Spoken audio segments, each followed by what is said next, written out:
Welcome to the Tiger's Den.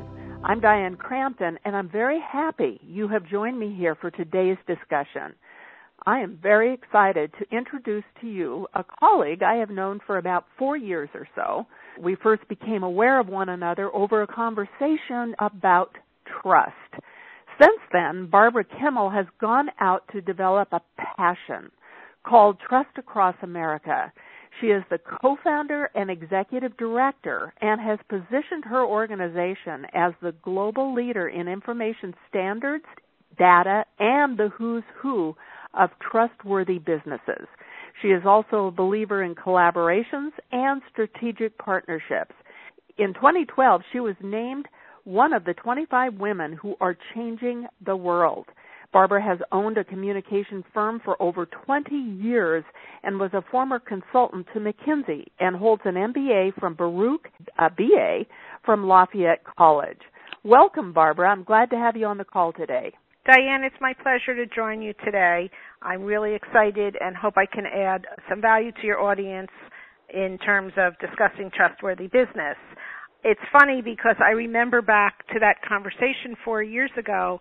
You were one of the first people that I connected with who was willing to talk to me about trust and what trust in organizations meant at the time. And as I say, I do remember that conversation very well. You were one of our early supporters, and I appreciate your giving us this opportunity today.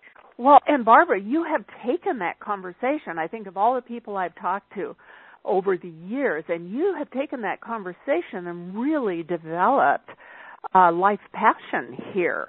And I would be real interested in our listeners knowing about Trust Across America, what it is and what you're doing here.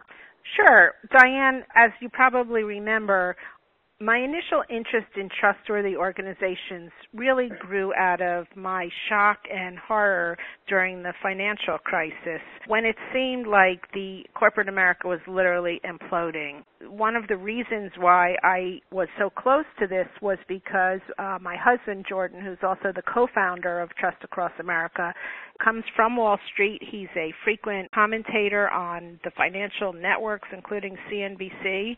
And during this time, he was coming home from making appearances on television, saying to me that he would sit in a green room with a CEO who would go on air and say that on a Friday afternoon that his company was doing well, and over the weekend that company would declare bankruptcy.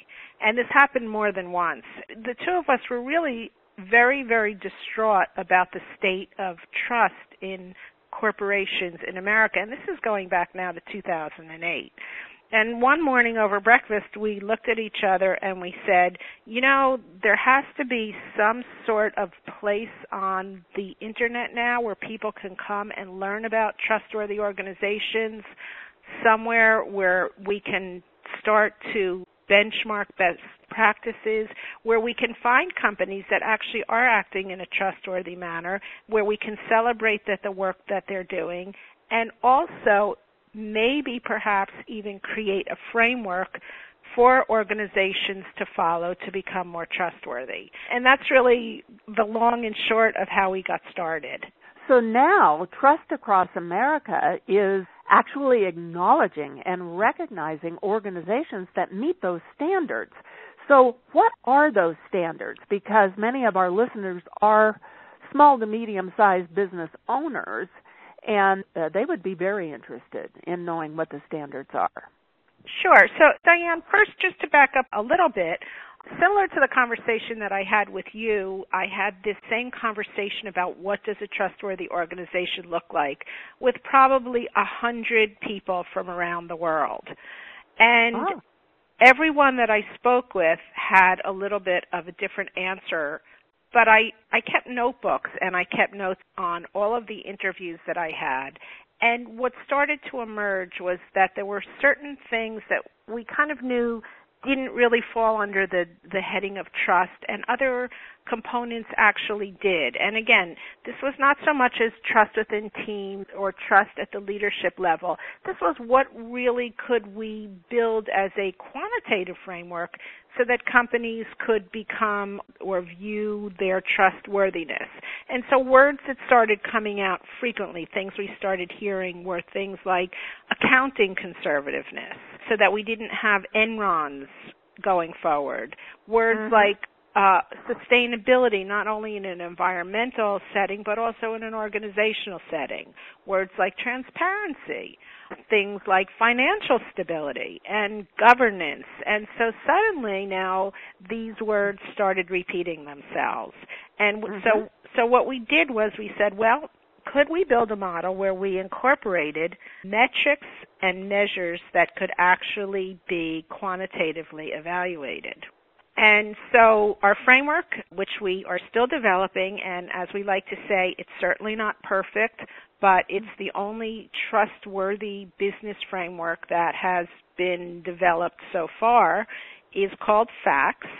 And FACTS is an acronym, and it stands for Financial Stability, Accounting Conservativeness, Corporate Governance, Transparency, and Sustainability.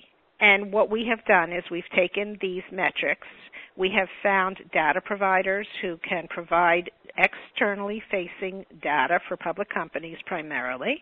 And we have built a model that equally weights all of these 5 drivers, where we can actually come up with a trust score for companies. So the numbers change a little bit from year to year, but right now we have about 2,300 public companies in our database, and we've been tracking the trustworthiness of these companies now for 3 years. The standards are based on your acronym. So what are some of the companies that you have gone forward to recognize now as meeting your standards, and what do those numbers look like? Every year, usually in the late winter or early spring, we have been publishing a list of most trustworthy public companies. We started publishing this list in 2010, and we limit it to the top 10 companies. We don't go any deeper into our data than just that, because we really do want to celebrate the people who are really, really doing great business. This year, actually published our list on April 15th. You can go on our website and look at the most trustworthy public companies, and you can call up that list. Our number 1 company this year was a company that most of you have heard of. It's a Starbucks competitor called Green Mountain Coffee Roasters. And that was the top company in our model this year.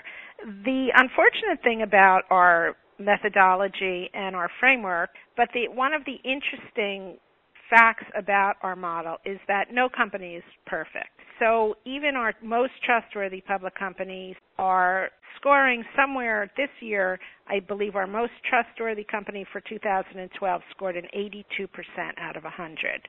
And so what that really means is that while some companies are really aspiring to build trustworthy organizations, everyone still has work to do. One of the interesting things about our list this year is that the top 10 companies, and there were actually 11 because there was a tie for number 10, represented 11 different industries and were headquartered in 11 different states. And I do have that list here. What I have here is Green Mountain Coffee Roasters. You have Progressive Insurance. You've got Hartford Financial, Western Digital, Teradyne Incorporated, Capital One Financial, Nike is on that list, Unum Group, McKesson Corp, Prudential Financial, and McGraw-Hill. So you've got quite a list here. So I'm curious, since these are public companies that have certain scores on the stock exchange, what happens when they might show a score of, let's say, 84 or 83 or 82 or maybe 75? Do you experience any blowback from this? The blowback doesn't necessarily come from the score itself. It comes from the perception of different stakeholders.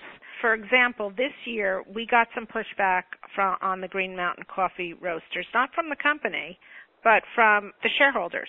Some of the shareholders believe that Green Mountain Coffee Roasters is not a trustworthy organization, and they may be right. But our data is what our data is, and we stand by it. And if we are wrong, then we will be the first ones to admit it. We don't have any relationship to the companies that we're rating and ranking. We do not ask for their input. They do not know they are being analyzed. Interesting. So they're not in a position to put together a PR program to come to the top of your chart.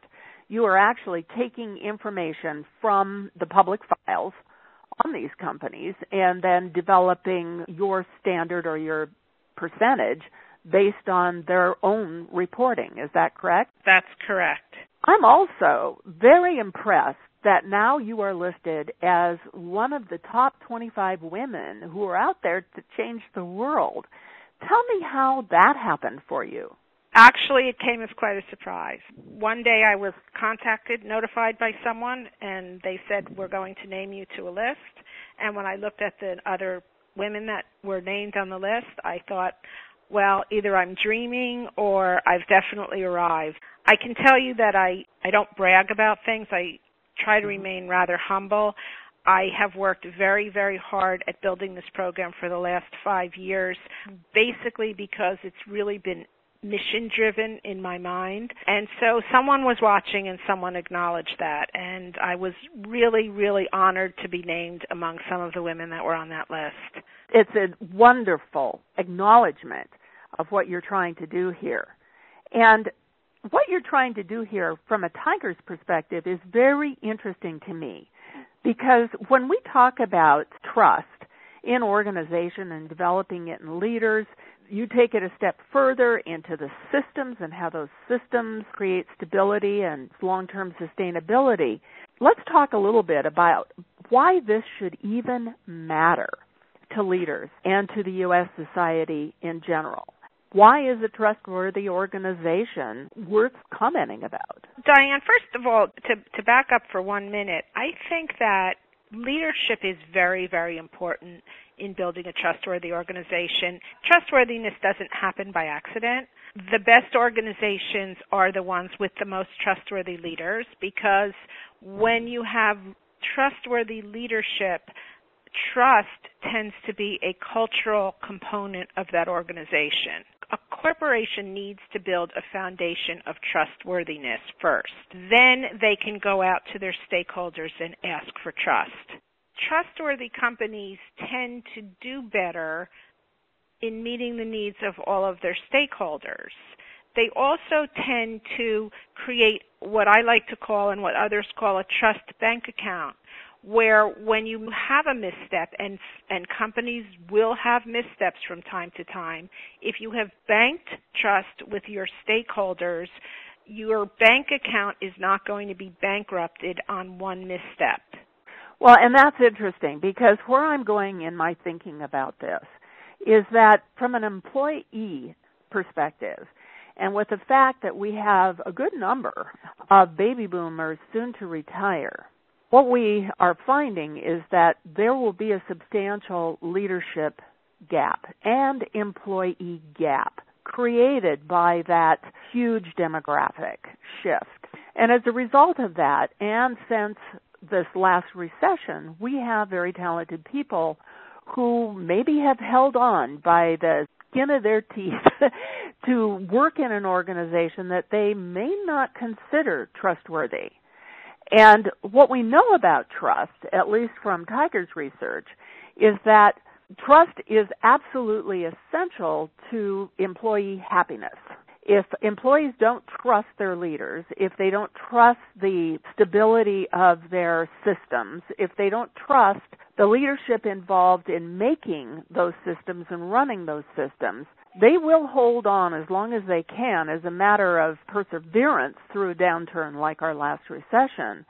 But when there's an opportunity to tender their resume elsewhere with a company that they view as more trustworthy, they will go there.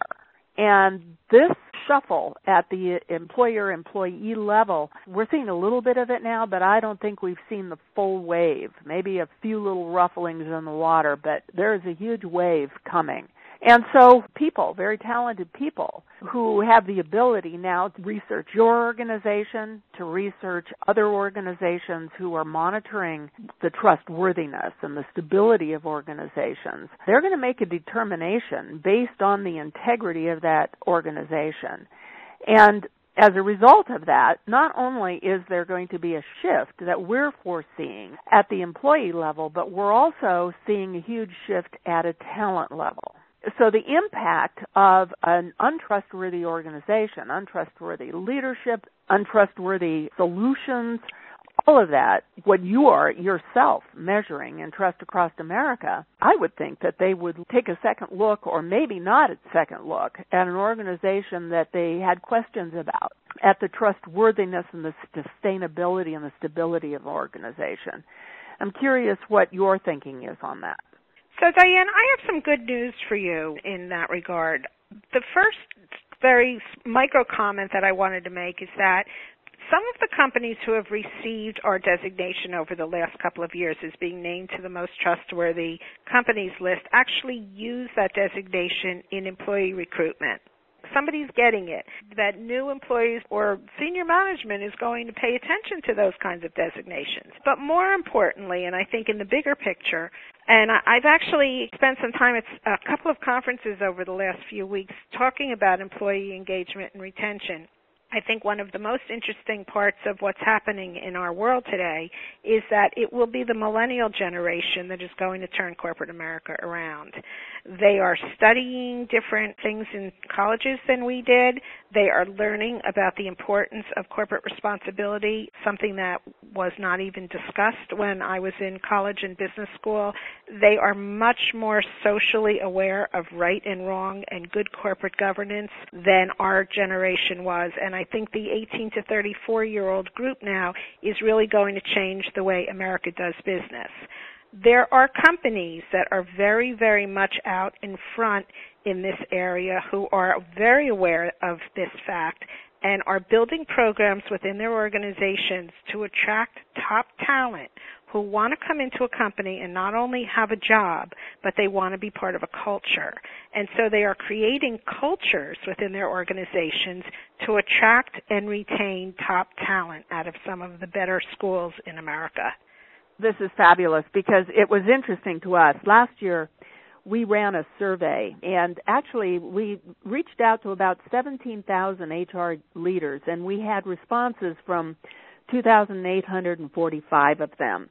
And basically what we were asking them is what were the problems that they were facing when it came to cooperative team development within their organizations. And what we discovered is that repeatedly trust was an issue. It was an issue for everyone, from the global organizations to the smaller organizations. The larger the organization was, however, was very interesting to us because the very large organizations basically reported that there was little will to correct trust. Right. It was, the old guard was so entrenched that they were not willing to take their talk about it and actually convert it to action. So I'm curious, from your experience, why would that be? If there is so little will at the large, we're talking thousands, tens and thousands of employees, why is there lack of will? Diane, I think it's based on an old business model, and that business model is if you can grow your quarterly earnings and expand globally, you are trustworthy. And I believe that just like everything in life, there's a bell curve. And when I said earlier that no company is perfect, I think that if you look at the right-hand side of the bell curve and you look at the companies that are really embracing trustworthiness, they are the thought leaders, and the majority of companies are nowhere near. It is just not on their radar yet. They know that there's a trust crisis in America, but they honestly do not believe that they're part of it. As long as the attention continues to rest in the financial sector, it deflects away from the rest of the corporate community. And it may also be that we will be facing, similar to certain regulations and laws that are being enacted in Europe now, we will face a future where companies are going to have to, from a compliance standpoint, and I really hate that word, but they will have to comply with certain standards that they do not have to comply with at this point. We've been talking about people who want to know more information about Trust Across America. Could you give them your website? Sure. We're at trustacrossamerica.com. And one of the things that we do, because we consider ourselves Trust Central on the web, if you visit our website, you will find all sorts of free resources. We have a reading room where we have all kinds of books on trustworthy business. We have a blog roll where that's broken down into various siloized activities like corporate governance and ethics and trust. And you can read what the experts are saying from around the world via their blogs. You know, we try to update the website very frequently with new information and new material. We just added our Trust Toolbox, and as of April, we now have reports available, individual reports that companies can buy that will show them how trustworthy they are. We're working with a number of partners now to develop new tools for measuring and identifying trust in organizations and moving forward in a positive way. I was very surprised when I called on my colleagues and my alliance members a couple of months ago how few tools there really are at this point. And so if you want companies to become more trustworthy, you have to really give them the opportunity to make it easy for them to find ways to do that. I want to thank you, Barbara, for joining our program today. We've been talking with Barbara Kimmel, who is a co-founder of Trust Across America. She's one of the 25 women named to a very prestigious group of women who are changing the world. And Barbara, it's been a delight for you to share with our tribe today. Diane, it's really been my pleasure. I've really enjoyed the conversation. I hope that your listeners will too. And I would encourage and welcome anyone who has any questions, any comments, anyone who wants to roll up their sleeves and help us, to contact me at barbara@trustacrossamerica.com. Please visit our website, use our resources, put them to work in your own organization, and think a little bit every day about what you can do to make the world more trustworthy. If you have any comments, you can leave your comments right below as well. We can get those to Barbara, or you can go to her directly. So thanks so much for joining us. This is Diane Crampton at Tigers Success Series. We're in the Tiger's Den at members.corevalues.com.